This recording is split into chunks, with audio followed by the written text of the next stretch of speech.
नमस्ते दोस्तों। तो आज हम पढ़ने जा रहे हैं प्रॉफिट एंड लॉस। तो प्रॉफिट एंड लॉस, तो सबसे पहले हम समझेंगे कि प्रॉफिट एंड लॉस होता क्या है, कैसे प्रॉफिट होता है, किस तरीके से लॉस होता है। तो सबसे पहले हम इसमें समझेंगे सीपी। सीपी को बोलते हैं कॉस्ट प्राइस। कॉस्ट प्राइस अर्थात क्रय मूल्य। क्रय मूल्य किसको बोलेंगे?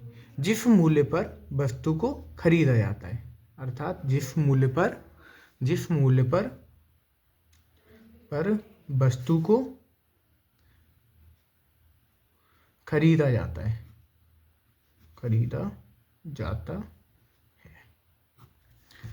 अब दूसरा होता है एसपी। एसपी का मतलब होता है सेलिंग प्राइस,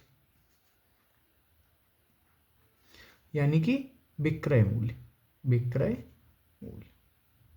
इसका मतलब जिस मूल्य पर वस्तु को बेचा जाता है। तो दो चीजें समझ में आ गई हमको कि सीपी क्या होता है और एसपी क्या होता है। अब हम पढ़ेंगे प्रॉफिट एंड लॉस के बारे में। प्रॉफिट और लॉस के बारे में। तो सबसे पहले हमें ये जानना जरूरी है कि प्रॉफिट, लाभ कब होता है, लाभ किस स्थिति में होता है। तो जब हम किसी वस्तु को कम रुपए में खरीदकर अधिक रुपए में बेचते हैं, इस स्थिति में हमें लाभ होता है। अर्थात एसपी की वैल्यू जब सीपी से बड़ी होगी, इस स्थिति में लाभ होगा। तो प्रॉफिट इक्वल टू क्या आ जाएगा?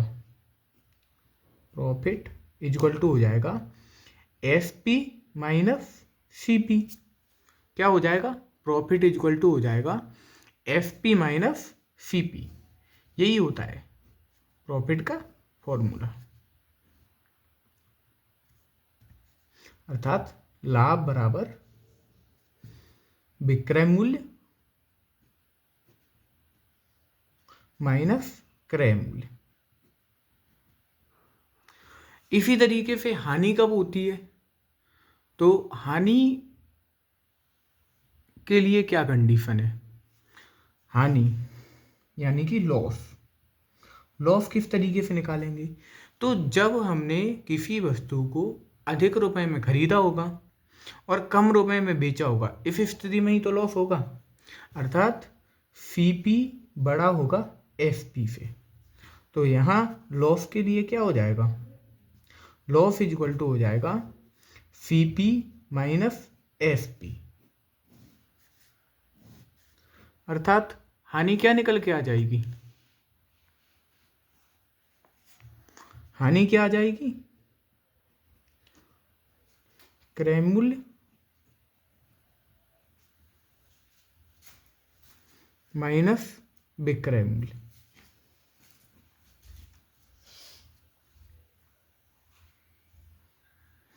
क्रय मूल्य और माइनस विक्रय मूल्य।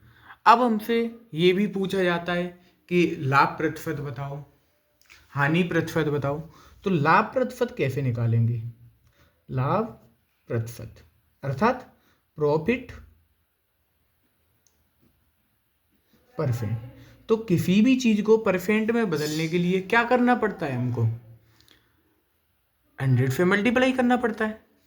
तो यहां करेंगे लाभ इंटू 100 और अपॉन में आ जाएगा सीपी अर्थात क्रय मूल्य। तो क्या बन गया? P into 100 upon CP.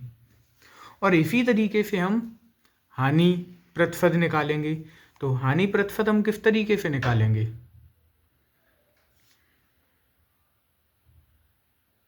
तो अब इसी तरीके से हम हानि प्रतिशत निकालेंगे।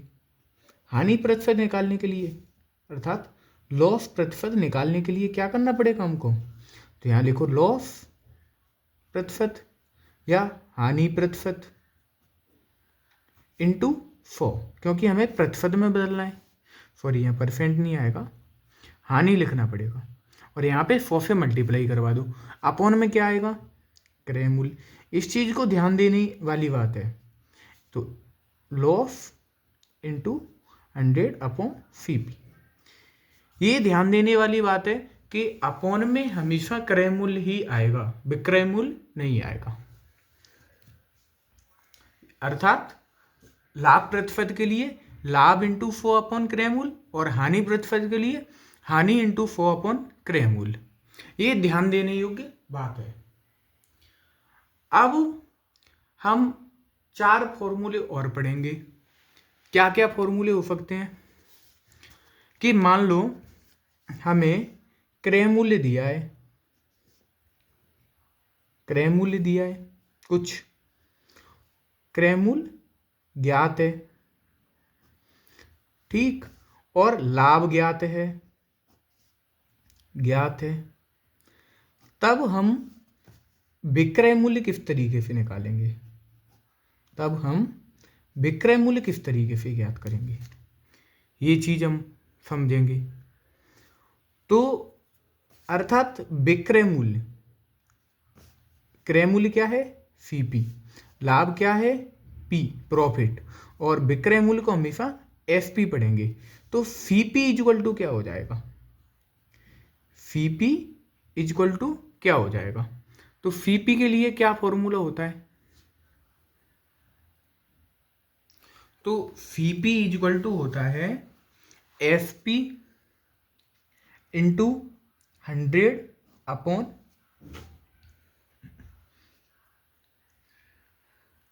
100 प्लस P प्रतिशत। अब ये फॉर्मूला आया कहाँ से? हम इन चीज़ों के बारे में भी बात करेंगे। तो ये फॉर्मूला कहाँ से आया, समझो इसको। तो CP, अब हम लगाते हैं लाभ प्रतिशत का फॉर्मूला, अर्थात लाभ को हम P प्रतिशत का फॉर्मूला। तो यहाँ P इंटू 100 अपॉन में क्या था? CP था। अब P प्रतिशत ऐसा का ऐसा लिखा, और यहाँ P की जगह पे हम क्या लिख सकते हैं? प्रॉफिट कब होता है? जब FP में से CP माइनस किया जाता है, तभी तो प्रॉफिट आता है। तो यहाँ प्रॉफिट की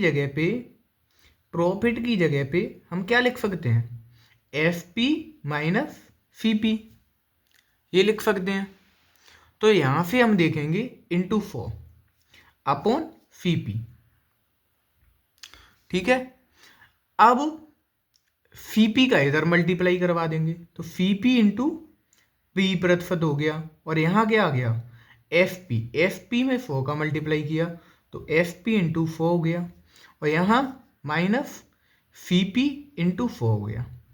अब CP माइनस का है, उधर पहुँचाएंगे तो प्लस का हो जाएगा। तो यहाँ देखो CP इंटू P प्रतिशत, और माइनस की वैल्यू इधर आ गई प्लस CP इंटू 100, और यहाँ आ जाएगा FP इंटू 4।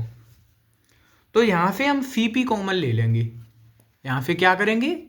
हम CP कॉमन ले लेंगे। तो जब हम CP कॉमन लेंगे तो यहाँ क्या आ जाएगा? P प्रतिशत प्लस 100, और यहाँ आ जाएगा FP इंटू 4। तो CP हमें ज्ञात करना है, तो CP को हम इधर ही रखेंगे। तो यहाँ आ जाएगा FP इंटू 100, और अपॉन में हो जाएगा P प्रतिशत और प्लस 4। तो इसको आगे पीछे कर सकते हैं, यही हमें प्रूव करना था। तो हम क्रय मूल्य के फॉर्मूले का प्रूफ सीख चुके हैं। अब अगर हमको, अब ये समझो, अगर FP हमें ज्ञात है, FP अगर दिया है और लॉस दिया है, लॉस ज्ञात है, तब हम CP किस तरीके से निकालेंगे? तो हम यहाँ पे लगाएंगे लॉस प्रतिशत का फॉर्मूला। लॉस प्रतिशत इक्वल टू क्या था? Loss into 100 upon CP। इसी तरीके से अब हम CP का इधर मल्टीप्लाई करवा देंगे। तो लॉस को हम L% लिख रहे हैं इंटू CP, और यहाँ हो जाएगा लॉस इंटू 100। अब लॉस को हम क्या लिखते हैं, लॉस कब होता है बताओ, लॉस कब होगा, लॉस कब होता है जब क्रय मूल्य जाना होगा और एफ पी कम होगा, यही तो कंडीशन बनती है। तो यहाँ पे इसकी जगह पे हम C P minus F P लिखेंगे। प्रॉफिट में क्या होता था, एफ पी जाना होता था, सी पी कम होता था, लेकिन यहाँ उल्टा होता है। तो यहाँ एल प्रतिशत is into C P equal to यहाँ आ जाएगा 100 C P minus 100 F P. 100 का मैंने गुणा कर दिया दोनों तरफ। तो यहाँ देखो एल प्रतिशत इंटू सी पी, और ये वैल्यू इधर आएगी तो काय की हो जाएगी, माइनस की। तो यहाँ हो जाएगा 100 C P equal to minus 100 F P. क्या हो जाएगा 100 एफ पी। सॉरी ये लाइन आप समझ लेना। अब आगे देखो यहाँ से सी पी हम कॉमन ले लेंगे, तो यहाँ एल प्रतिशत माइनस 100, और यहाँ क्या आ जाएगा माइनस का 100 एफ पी। अब एक काम करते हैं, हम माइनस कॉमन ले लेते हैं। तो माइनस कॉमन लेने से क्या होगा कि यहाँ से सी पी और यहाँ हो जाएगा 100 माइनस एल प्रतिशत, और ये माइनस माइनस क्या हो जाएगा प्लस, या एफ पी हो जाएगा। अब हमें सी पी ज्ञात करना है, तो सी पी इजक्वल टू क्या होता है 100 into F P upon 100 minus loss प्रतिशत। यही तो फॉर्मूला होता है। ये फॉर्मूला हमने सी पी का निकाल लिया। इसी तरीके से अब अभी हम सी पी का फॉर्मूला निकाले थे, इसी तरीके से हम एफ पी का भी फॉर्मूला निकाल सकते हैं। किस तरीके से, तो यहाँ देखो ये दिया हुआ है, और इसी वैल्यू से हम एफ पी का भी फॉर्मूला निकाल सकते हैं। कैसे, ये देखो सी पी 100, यहाँ देखो इसी से हम एफ पी का फॉर्मूला भी निकाल सकते हैं। किस तरीके से निकालेंगे, तो यहाँ देखो सी पी माइनस एल प्रतिशत, और यहाँ कितना है 100 इंटू एफ पी, यही तो है इस तरीके। अब देखो हमें एफ पी ज्ञात करना है, तो 100 का क्या करवा देना है, भाग करवा देना है। तो एफ पी 100 माइनस एल प्रतिशत, और 100 का भाग लग जाएगा, तो यहाँ आ जाएगा एफ पी। तो इस तरीके से ये एफ पी का फॉर्मूला भी हम यहाँ से ज्ञात कर सकते हैं। और इसी प्रकार यहाँ से भी हम एफ पी का फॉर्मूला ज्ञात कर सकते हैं। किस तरीके से, तो मैं इसको दोबारा लिख लेता हूँ। यहाँ देखो यहाँ हो जाएगा सी पी और यहाँ क्या दिया है पी प्रतिशत प्लस 100, और यहाँ दिया है एफ पी इंटू 100। अब मैं 100 को डिवाइड में पहुँचा दूंगा, तो यहाँ से क्या हो जाएगा एफ पी इजक्वल टू निकल के आ जाएगा सी पी और पी प्रतिशत प्लस 100 अपॉन 100। तो ये चारों फॉर्मूले इस तरीके से हमने इनको सिद्ध कर लिया। अब मैं इन सभी फॉर्मूलों को एक पेज में आपको लिख के दे दे रहा हूँ, इसका आप स्क्रीनशॉट ले लेना, आपके काम आएंगे। तो आज की क्लास में हमने क्या सीखा, आज की क्लास में हमने सीखा कि प्रॉफिट इजक्वल टू होगा F P minus C P, loss is equal to होगा C P minus S P, profit percent is equal to होगा profit into 4 upon C P अर्थात कॉस्ट प्राइस। इस तरीके से लॉस प्रतिशत निकालेंगे, तो लॉस प्रतिशत इजक्वल टू क्या हो जाएगा loss into 100 upon C P. इसी तरीके से सी पी कब, जब हमें एफ पी दिया हो, एफ पी गिवन हो, प्रॉफिट गिवन हो, तब एफ पी गिवन हो और प्रॉफिट गिवन हो, तो इस स्थिति में क्या फॉर्मूला होता है, इस स्थिति में होगा F P into 100 upon 100 plus profit percent, और यहीं पे अगर हमें एफ पी गिवन हो और लॉस गिवन हो, लॉस गिवन हो या गिवन है, सॉरी गिवन है यहाँ पे, ठीक है। तो फिर क्या हो जाएगा सी पी का फॉर्मूला, तो एफ पी इंटू 100 और यहाँ हो जाएगा 100 माइनस लॉस प्रतिशत, लॉस प्रतिशत।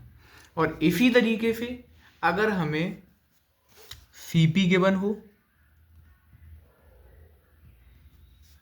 प्रॉफिट गिवन हो, तब क्या हो जाएगा फॉर्मूला, प्रॉफिट भी गिवन है, तब हो जाएगा एफ पी का फॉर्मूला सी पी और यहाँ हो जाएगा 100 प्लस प्रॉफिट अपॉन 100। और इसी तरीके से अगर हमें सी पी गिवन हो, लॉस गिवन हो, तब हम यहाँ से एफ पी ज्ञात कर सकते हैं, सी पी 100 माइनस लॉस और अपॉन में 100। तो इस तरीके से हम प्रॉफिट एंड लॉस के सारे फॉर्मूलों को याद कर सकते हैं। तो आप एक बार इनका स्क्रीनशॉट ले लें, आपके काम आएंगे इस तरीके से। धन्यवाद।